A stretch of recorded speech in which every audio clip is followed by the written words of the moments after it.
ایک شخص اللہ کے نبی کی دربار میں حاضر ہوا، عرض کرنے لگا، حضور میں آپ کے ساتھ سفر کرنا چاہتا ہوں۔ تو اللہ کے نبی نے فرمایا، ہمارے ساتھ سفر کرنے کے لیے محنت اور صبر کی ضرورت پڑتی ہے۔ تو اس جوان نے عرض کی، حضور مجھے آپ ثابت قدم پائیں گے؟ تو اللہ کے نبی کے ساتھ سفر کرتے کرتے آپ دریا کے کنارے پر جب پہنچتے ہیں تو اللہ کے نبی نے فرمایا، یہاں پر بیٹھ کر کھانا کھا لیتے ہیں۔ جب کھانا رکھا گیا سامنے تو 3 روٹیاں موجود تھیں۔ ایک روٹی اس مرید نے کھائی اور ایک روٹی اللہ کے نبی نے تناول فرمائی۔ روٹی کھانے کے بعد اللہ کے نبی نے فرمایا، آپ یہیں ٹھہریں تو میں پانی پی لیتا ہوں۔ یہ امتحان شروع ہو گیا۔ تو اللہ کے نبی نے پانی پینے کے لیے جب دریا کے اس کنارے پر بیٹھ کر پانی پی رہے تھے تو اس دوسرے شخص نے تیسری روٹی چھپا لی۔ جب اللہ کے نبی تشریف لے آتے ہیں تو پوچھتے ہیں، وہ تیسری روٹی کہاں ہے؟ اس شخص نے سرے سے انکار کر دیا، اسے چھپا کر ماننے کے لیے تیار نہ ہوا۔ اللہ کے نبی نے فرمایا کہ پوچھا کہ تیسری روٹی کہاں ہے؟ اس نے عرض کی، حضور مجھے خبر ہی نہیں ہے۔ آپ نے فرمایا، پھر چلیے آگے سفر کرتے ہیں۔ سفر کرتے کرتے آپ جنگل کے اندر تشریف لے جاتے ہیں۔ آپ نے پوچھا کہ آپ کو بھوک لگی ہے؟ تو اس نے عرض کی، حضور بھوک تو لگی ہے۔ آپ نے ایک ہرن کے بچے کو دیکھ کر اسے ذبح کیا۔ ذبح کرنے کے بعد پکا کر اور کھایا۔ کھانے کے بعد پھر ہڈیاں کٹھی کر کے فرمایا کہ بس کم باذن اللہ، اللہ کے حکم سے اٹھ جاؤ۔ اور وہ ہرن کا بچہ پھر اصلی حالت میں ہو گیا، اور پھر جیسے ہی اصلی حالت میں بن گیا تو اللہ کے نبی نے اسے جانے کو حکم دیا اور وہ اپنی ماں کے ساتھ روانہ ہو گیا۔ عزیزان من، جب اس معجزے کو دیکھ کر اس کے دل پر پھر بھی اثر نہ ہوا، اللہ کے نبی نے فرمایا کہ مجھے رب نے معجزہ دے کر بھیجا ہے، میں اس کائنات میں نبی بن کے آیا ہوں، بتائیے وہ تیسری روٹی کہاں ہے؟ اس جوان نے ماننے سے انکار کر دیا۔ پھر اللہ کے نبی نے فرمایا، پھر چلیے سفر کیجئے۔ سفر کرتے کرتے آگے کی طرف تشریف لے جاتے ہیں۔ پھر ایک جنگل میں جا کر پھر آپ بیٹھ جاتے ہیں۔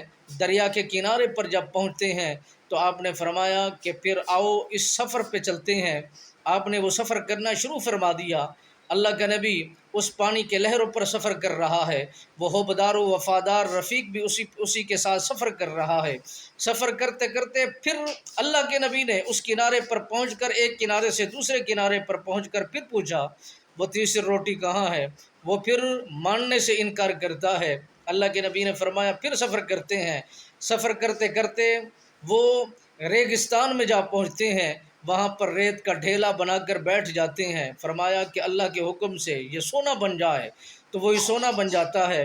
تو اللہ کے نبی نے فرمایا، اس کے 3 حصے کیے جاتے ہیں، ایک حصہ میرا، ایک حصہ تیرا، ایک حصہ اس جوان کا جس نے ہماری تیسری روٹی کھائی ہے۔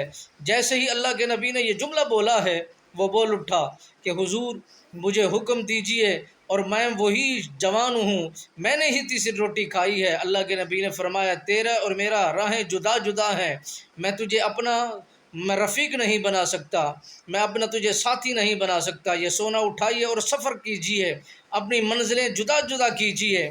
وہ سونا اٹھا کر اپنی چادر میں ڈال کر روانہ ہو جاتا ہے۔ آگے 2 جوان آتے ہیں اور دیکھ کر یہ محسوس کرتے ہیں کہ اس کے پاس سونا موجود ہے، قتل کا منصوبہ ہو جاتا ہے۔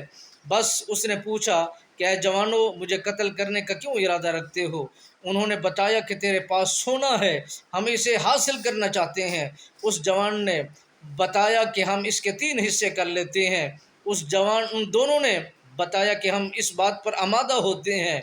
جب یہ تیاریاں مکمل ہو جاتی ہیں، وہ جوان عرض کرتا ہے، جو تیسرا حصہ میرا ہے، میں اسے بیچ کر مٹھائی اور کھانا لاتا ہوں تاکہ ہم بیٹھ کر ساتھ میں کھائیں۔ تو اس جوان نے جب اپنی درخواست پیش کی تو وہ روانہ ہو جاتا ہے، بیچ کر مٹھائی اور کھانا خریدتا ہے۔ اس کے دل کے اندر یہ وسوسہ سا پیدا ہوتا ہے کہ میں اس کے اندر زہر ملا دوں گا، ان دونوں کو کھلا دوں گا، یہ دونوں مر جائیں گے، یہ 2 حصے باقی رہ جائیں گے، تیسرا حصہ بھی میرے پاس موجود ہے، 2 حصے بھی میں لے کر میں سبقت لے جاؤں گا۔